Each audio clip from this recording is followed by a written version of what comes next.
नाज़रीन, आप देख रहे हैं गुलिस्तान न्यूज। अभी तक का उर्दू खबरनामा लेकर मैं आपका मेजबान गौहर कुछे आपकी खिदमत में हाजिर। तफसीलात से पहले अभी तक की सुर्खियों पर एक नजर।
और अब पेश है खबरों की तफसील। राष्ट्रपति भवन में आज गवर्नर और लेफ्टिनेंट गवर्नर का 51वां सम्मेलन मुनक्कद हुआ, जिसमें सदर रामनाथ कोविंद, वज़ीर-ए-आज़म नरेंद्र मोदी, वज़ीर दाखिला अमित शाह, नायब सदर और सभी रियासतों और मरकज के ज़ेर इंतजाम इलाकों के गवर्नर और एलजीज मौजूद रहे। इस मौके पर जहां गवर्नर और एलजीज के रोल पर बातचीत हुई है, वहीं सदर हिंद रामनाथ कोविंद ने कहा है कि गवर्नर एलजी नई नस्ल को माहौलियाती तहरीक से जोड़ सकते हैं। सदर रामनाथ कोविंद ने कहा कि भारत की टीकाकारी मुहिम की पूरी दुनिया ने तारीफ की है। उन्होंने कहा कि साफ पानी की सहूलियात से कोई महरूम न रहे, इसके लिए कोशिशें जारी हैं। राज्यपालों के सम्मेलन में हम तेजी से आगे बढ़ रहे हैं। इसके साथ ही हम विश्व समुदाय की सहायता भी कर रहे हैं। भारत की वैक्सीन मैत्री पहल की सराहना विश्व स्तर पर हो रही है। इस सम्मेलन के प्रतिभागियों के लिए यह संतोष का विषय है कि कोविड की आपदा का सामना करने में राज्यपालों ने भी अपना सक्रिय योगदान किया। लॉकडाउन के आरंभ होने के 2 दिन बाद ही 27 मार्च 2020 और उसके बाद 3 अप्रैल को मैंने और उपराष्ट्रपति जी ने राज्यपालों के साथ राज्य स्तर पर किए जा रहे उपायों पर चर्चा की। विभिन्न राज्यों द्वारा जन सामान्य की कठिनाइयों को कम करने के उद्देश्य से अलग अलग राज्यों में अपनाई जा रही बेस्ट प्रैक्टिसेस को भी साझा किया। अनेक राज्यों ने दूसरे राज्यों के अच्छे प्रयासों को अपनाया। इन समग्र प्रयासों के परिणाम स्वरूप हमारे देश ने अनेक विकसित देशों की तुलना में कोविड की आपदा का सामना बेहतर ढंग से किया है। मित्रों, अनेक वैश्विक मुद्दों पर भारत की संकल्पबद्धता और क्षमता की सराहना विश्व समुदाय द्वारा की जा रही है। हाल ही में, जैसा कि गृह मंत्री जी ने भी उल्लेख किया, ग्लासगो में आयोजित COP26 शिखर सम्मेलन में विश्व समुदाय के सम्मुख ये स्पष्ट किया गया कि भारत एकमात्र ऐसी बड़ी अर्थव्यवस्था है जिसने पेरिस कमिटमेंट के तहत ठोस प्रगति की है और नियत समय पर लक्ष्यों को प्राप्त करने की स्थिति में है। साथ ही क्लाइमेट चेंज की वैश्विक समस्या से निपटने की दिशा में भारत ने विश्व समुदाय के हित में अपना योगदान देने के लिए 5 प्रमुख लक्ष्य तय किए हैं। उनका मैं उल्लेख करना चाहूँगा। वर्ष 2030 तक देश की नंबर 1 नॉन फॉसिल ऊर्जा उत्पादन क्षमता को 500 गीगावाट तक पहुंचाना। नंबर 2 आधी ऊर्जा आवश्यकताओं को रिन्यूएबल एनर्जी से पूरा करना। नंबर 3 प्रोजेक्टेड कार्बन एमिशन में 1 बिलियन टन की कमी करना। और नंबर 4 अर्थव्यवस्था की कार्बन इंटेंसिटी 45% से भी कम करना। इसके साथ ही वर्ष 2070 तक नेट जीरो एमिशन का लक्ष्य हासिल करना। ये हमने 5 लक्ष्य रखे। उधर वज़ीर दाखिला अमित शाह ने भी नई एजुकेशन पॉलिसी के मुतालिक गवर्नर और एलजीज पर जोर देते हुए कहा कि स्कूलों और कॉलेजों में तालीम को मजीद बेहतर बनाने के लिए ठोस इकदाम उठाने चाहिए और हर एक जुबान को ताकत बढ़ाया जाए, जबकि बच्चों को बेहतर तालीम फराहम भी किया जाए। उन्होंने मजीद कहा कि ट्रांसपेरेंट तरीके से बच्चों का स्कूलों और कॉलेजों में दाखिला कराया जाए। भारतीय मूल्यों में निहित शिक्षा प्रणाली की परिकल्पना इसके माध्यम से की है। आधुनिक शिक्षण किस प्रकार से हो, रटे रटाई शिक्षा की जगह शिक्षा को आत्मसात करके व्यक्तित्व का विकास कैसे हो, और उसके साथ साथ हमारी भाषाओं की ताकत कैसे बढ़े, इसके लिए भी शिक्षा नीति में बहुत सारे प्रावधान करे हैं। एक तथ्य जो अभ्यास के बाद सामने आया है, आज भी लगभग 70% विश्वविद्यालय राज्य सरकारों के नियंत्रण में चल रहे हैं, जिसमें देश के 80% से ज्यादा विद्यार्थी अपनी पढ़ाई लिखाई कर रहे हैं, शिक्षा प्राप्त कर रहे हैं, और अधिकांश विश्वविद्यालयों के आप कुलाधिपति हैं। उस वक्त नई शिक्षा नीति के जमीन पर उतारने के लिए आप सभी का रोल, आप सभी की भूमिका बहुत महत्वपूर्ण हो जाती है। शिक्षा के स्तर को सुधारना, पारदर्शी तरीके से विद्यार्थियों के दाखिले हो और अध्यापकों की नियुक्ति हेतु आपका मार्गदर्शन इस शिक्षा नीति के अमलीकरण के लिए बहुत जरूरी है, और नई शिक्षा नीति के जमीन पर उतारने के लिए आप सबका मार्गदर्शन बहुत जरूरी है। मौलाना अबुल कलाम आज़ाद का यौम पैदाइश मुल्क भर में कौमी यौम तालीम के तौर पर मनाया जाता है। मौलाना आज़ाद मुल्क के पहले वज़ीर तालीम थी। मौलाना आज़ाद का यौम पैदाइश 2008 से कौमी यौम तालीम के तौर पर मनाया जाता है। मौलाना आज़ाद की पैदाइश 11 नवंबर 1888 में हुई थी। वो 15 अगस्त 1947 के बाद से 1 फरवरी 1958 तक पहले वज़ीर तालीम रहे थे। मौलाना अबुल कलाम आज़ाद के यौम पैदाइश की मुनासिबत से आज मुल्क भर में कौमी यौम तालीम मनाया जा रहा है। वहीं कई जगह मौलाना आज़ाद की खयात और खुदमात के ज़िमन में मुख्तलिफ प्रोग्राम, सेमिनार, तहरीरी और तकरीरी मुकाबलाजात और दीगर सरगर्मियाँ अंजाम दी जा रही है। उधर जम्मू कश्मीर के LG मनोज सिन्हा ने मौलाना अबुल कलाम आज़ाद के यौम पैदाइश पर उन्हें खराज अकीदत पेश करते हुए कहा कि मौलाना अबुल कलाम आज़ाद माहिर तालीम और मुजाहिद आज़ादी थे। उन्होंने कहा कि मौलाना आज़ाद ने तालीम के शोबे में ग्रां कदर खुदमात अंजाम दी है।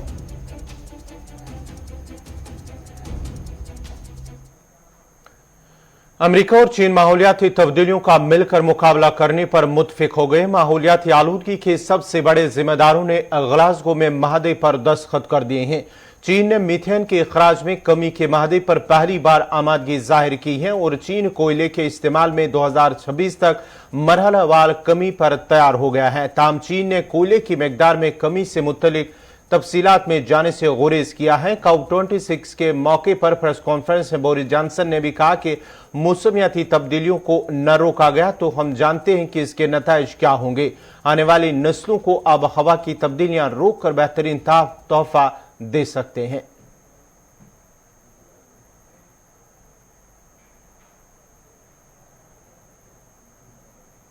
That a journey of 1,000 miles begins with a single step. Well, every step matters right now, and we have a long journey ahead of us. So we have to mitigate faster. We have to cut methane emissions faster. We have to continue to raise ambition. And most of all, we have to take action in order to keep 1.5 degrees centigrade alive. The United States and China have no shortage of differences, but on climate, cooperation is the only way to... Climate is a common challenge faced by humanity and will impact the well-being of future generations. It's becoming increasingly urgent and severe, turning a future challenge into a crisis happening now. In the area of climate change, there is more agreement between China and the US than divergence, making it an area with huge potential for cooperation. With 2 days remaining until the end of the Glasgow summit, we hope this joint declaration will be China and the US's contribution to the success of COP. My question to my fellow world leaders this afternoon, as we enter the last hours of COP, is will you help us do that? Will you help us grasp that opportunity, or will you stand? नींद के मखसूस मसाइल का सामना करने वाले अफराद में कोविड-19 की संगीन पेचीदगियों का खतरा दीगर के मुकाबले में ज्यादा होता है। ये बात अमेरिका में होने वाली एक तिबी तहकीक में सामने आई है। क्लीवलैंड क्लिनिक की इस तहकीक में बताया गया है कि नींद के मसाइल का सामना करने वाले अफराद में कोविड-19 से मुतासर होने पर अस्पताल में दाखिले और मौत का खतरा 31% तक बढ़ जाता है। तहकीक में क्लीवलैंड क्लिनिक में जेर इलाज रहने वाली 5400 मरीजों के डेटा का तज्जिया किया गया था। नताइज से मालूम हुआ है कि नींद के दौरान सांस लेने में मसाइल और ऑक्सीजन की कमी से जुड़े मसाइल का सामना करने वाले अफराद में न सिर्फ कोविड-19 से मुतासर होने का खतरा ज्यादा होता है, बल्कि बीमारी के बाद संगीन पेचीदगियों का इम्कान भी बढ़ जाता है। इस रिकॉर्ड और कोविड-19 से मुतासर होने की शरह के साथ साथ बीमारी की शिद्दत की जांच पड़ताल की गई, जबकि दीगर अनासिर बशमूल मोटापे, दिल और फेफड़ों के अमराज, कैंसर और तंबाकू नोशी को भी मद्देनजर रखा गया है। इससे कबल जून 2021 में अमेरिका की हार्वर्ड यूनिवर्सिटी की एक तहकीक में बताया गया था कि नींद की कमी कोविड-19 से बहुत ज्यादा बीमार होने का खतरा भी बढ़ा देती है। हार्वर्ड यूनिवर्सिटी की इस तहकीक में एक तवील उलमयाद यूके बैंक स्टडी के 46,000 अफराद के सर्वे में जवाबात का तज्जिया किया गया था। उनमें से 8,442 अफराद में कोविड-19 की तशखीस हुई थी। उन अफराद ने 2006 से 2010 के दौरान नींद के दौरान या दिन के वक्त बेख्वाबी और जिस्मानी गड़ी से मुतलिक सवालात के जवाब हासिल किए गए थे। नताइज से अंदिया मिलाकर नींद के मसाइल के नतीजे में कोविड-19 के शिकार अफराद में मौत का खतरा बढ़ सकता है। दरहकीकत ऐसे अफराद जिनमें नींद के हवाले से नुकसानदेह महज 2 या 1 आदत भी मौजूद होती हैं, तो भी उनमें कोविड-19 की शिद्दत संगीन होने और मौत का खतरा बढ़ जाता है। मुहक्किकीन का कहना था कि फर्क बहुत एदाद शुमार के हवाले से बहुत ज्यादा नहीं और इस हवाले से मजीद तहकीक की जरूरत है ताकि नताज की तस्दीक की जा सके।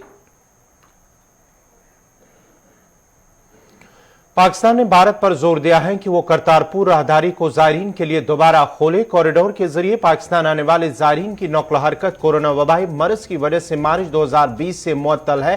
पाकिस्तान ने 9 नवंबर को भारत पर जोर दिया है कि वो करतारपुर राहदारी को अपनी तरफ से दोबारा खोले और सिख यात्रियों को गुरु नानक देव के जन्मदिन की तकरीबात के लिए मुकद्दस मकाम का दौरा करने की इजाजत दे। दफ्तर खारजा के मुताबिक करतारपुर राहदारी का इफ्तिताह 9 नवंबर 2019 को गुरु नानक देव के 550वें यौम पैदाश के मौके पर वजीर आजम इमरान खान ने किया, लेकिन कॉरिडोर के खुलने के चंद महीनों बाद ही कोरोना वायरस वबाई मर्ज ने दुनिया के साथ साथ खत्ते को भी अपनी लपेट में ले लिया। कॉरिडोर के जरिए पाकिस्तान आने वाले जायरीन की नौकल हरकत वबाई मर्ज की वजह से मार्च 2020 से मुअत्तल है और पाकिस्तान ने इस साल अप्रैल में केसों में इजाफे का हवाला देते हुए हिंदुस्तान से तमाम सफर पर पाबंदी आयद कर दी थी।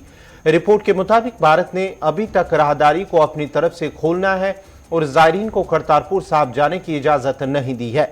याद रहे कि 17 से 24 नवंबर तक गुरु नानक देव के यौम पैदाश की तकरीबात शुरू हो रही है।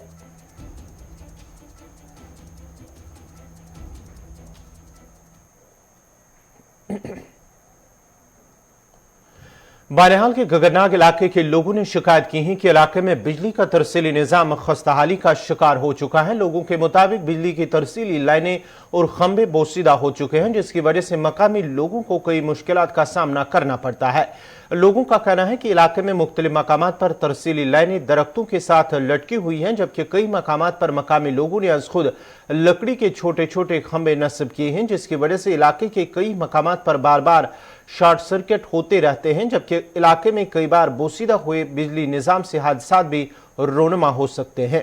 उन्होंने कहा कि अगरचे वो फीस भी अदा कर रहे हैं, ताम इसके बावजूद भी उनके इलाके में बिजली की तरसीली निजाम काफी खस्ताहाली का शिकार हो चुकी हैं। उन्होंने महकमे पीडीडी के आला हुकाम से इलाके में बिजली निजाम दुरुस्त करने की अपील की है।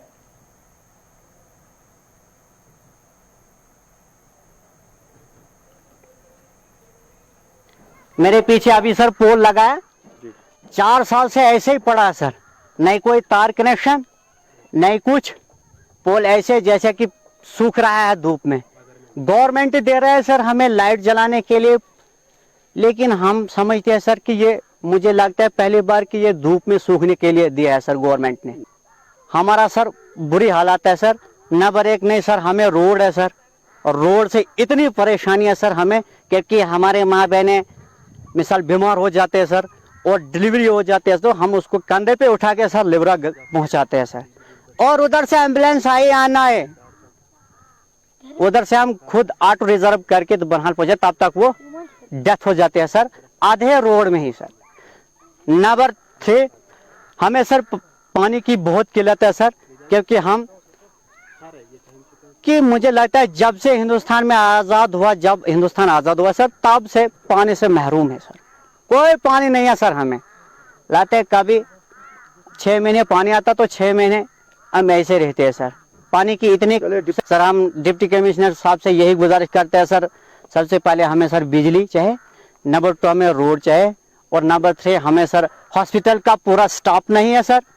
और सर अस्पताल सर कम से कम 12 साल से ऐसे बिना स्टाफ के पड़े हैं, 2 मुलाजम आते हैं सर वहाँ, तो वो भी पूरे सर ड्यूटी आते बेचारे, क्या करेंगे। हम फिर इस गवर्नमेंट इंतजामिया से गुजारिश करते हैं कि जो गगरनाक के अंदर जिसको अगरबिंटे हैं, उन बेचारों को न कहीं पोल है न तार हैं। आपने अभी देखा इधर कच्चे पोलों के ऊपर तार लगी हैं, वहाँ तो बिजली लगाना इंसान को गवारा नहीं करते हैं। अगर किसी जगह कोई हादसा पेश आएगा तो फिर गवर्नमेंट इंतजामिया कहते हैं कि इनको अपनी गलती है।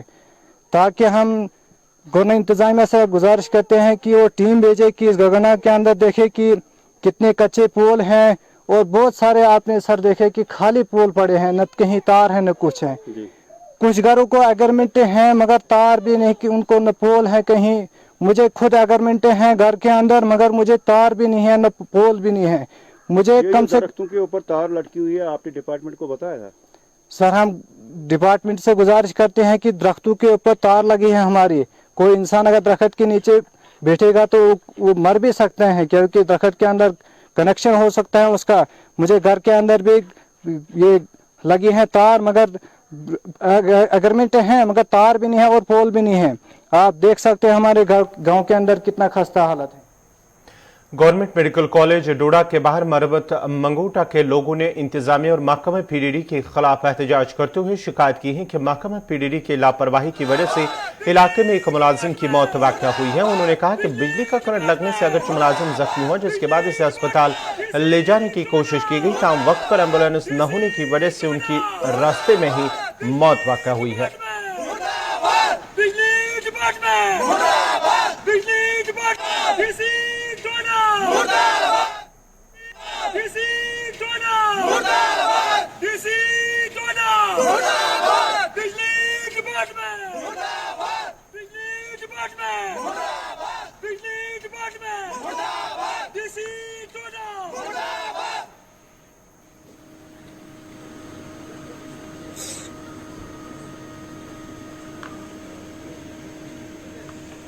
डिपार्टमेंट का कोई पहुंचा ना, डीसी साहब यहाँ आए। बिजली डिपार्टमेंट से मतलब काम करता था, उनके साथ ही काम करता था। जब भी कहीं लाइनमैन हमने कोई नहीं देखा, यही लड़का काम करता था। परमानेंट मुलाजिम था? नहीं, परमानेंट नहीं था। ये कहीं काम कर रहा था, घर में था। इसको कहीं अब पता नहीं लाइनमैन ने फोन किया या जेई ने, किसने किया। ये कोई 3 बजे वहां से 3 बजे वहां से गया दूसरे गाँव में मुजमाली में। वहां जब गया तो वहाँ जो ही पोल पे चढ़ा तो तब तक पीछे से लाइट छोड़ी उन्होंने, तो बंदे वहीं शॉट लगी, उसकी गिर गया। फिर हमने वहां से, हमें एम्बुलेंस भी नहीं वहां मिली, अवेलेबल नहीं थी। फिर हमने प्राइवेट गाड़ी में लाया, जो ही रास्ते में पहुंचा दम तोड़ दिया। कुछ नहीं था, ये बिल्कुल फराड है। हमने 1-2 दिन वहां हमने देखी थी, उसके बाद हमें कोई एम्बुलेंस वहां नहीं देखी। सर कोई नहीं आया। अभी तहसीलदार साहब अभी पहुंचे, अभी तक कोई नहीं आया। डीसी साहब को हमने कई बार मरम्मत के लिए बुलाया कि मरम्मत आप आइए, मगर डीसी साहब ने टस से मस नहीं हुए। मरम्मत इलाके को वहाँ जानवर बसते हैं, जैसे उनके लिए वो जानवर ही बसते हैं, वहाँ अभी तक कोई एडमिनिस्ट्रेशन का बंदा नहीं आया। नेचुरली जो पेड़ लगे हैं उन पे तार बंधी हुई है। तो इस पे कभी एडमिनिस्ट्रेशन से बात नहीं की आपने? जो कंसर्न डिपार्टमेंट है उनसे बातचीत नहीं की? सर बार आते हैं, लोग भी आते हैं, हम PRIs भी आते हैं, सब लोग आते हैं। और हमने कई बार एक्शन साहब से बात की, डीसी साहब से बात की, मगर किसी ने कोई हमारी बात पे कोई गौर नहीं फरमाया। आज हमें जब पता लगा, वहाँ पे हमारे वहाँ पे लोगों ने फोन किया, वजह क्या होगी।